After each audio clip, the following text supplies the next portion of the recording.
la France était rentrée dans la guerre. Ils ont oublié, nanana. Leurs effectifs avaient été portés à 330 000 hommes et 235 000 indigènes avaient été incorporés dans ce qui allait devenir la première armée française. Ils ont oublié, nanana. Les Africains, Européens et musulmans ont été de tous les combats qui ont parachevé la libération de la France. Ils ont oublié, nanana. Ils ont débarqué en Corse, aussi bien qu'en Provence. Avant de rendre les Vosges et l'Alsace à la liberté, ils seront follement acclamés dans Marseille, redevenus libres. Dire que notre père a combattu les nazis, j'ai toujours sa médaille et son fusil. Sa médaille et son fusil. Sa médaille et son fusil. Monsieur le ministre, de tout temps, l'une des caractéristiques fondamentales des êtres humains est qu'ils se déplacent. Aujourd'hui, 175 millions d'hommes et de femmes résident en dehors de leur pays d'origine.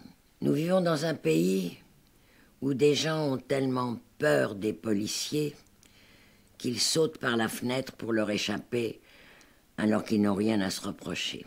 C'est arrivé 6 fois en 3 mois et cela arrive encore. Ils étaient venus ici pour fuir la guerre, la répression ou la misère. Leur seul tort, c'est d'avoir eu le courage de tout quitter pour avoir une vie meilleure. Et au lieu de les aider, de les protéger, notre pays les pourchasse et les expulse. J'ai honte. Et nous sommes certainement nombreux à avoir honte de cette violence quotidienne faite en notre nom aux étrangers. Cette violence déshonore ceux qui la décident, ceux qui la mettent en œuvre, mais aussi ceux qui laissent faire et ceux qui se taisent.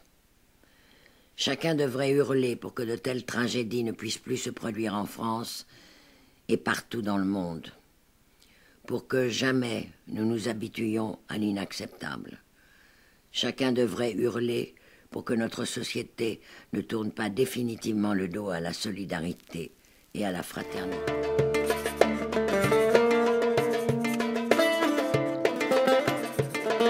Au fait, pour la médaille et le fusil, tu peux les garder.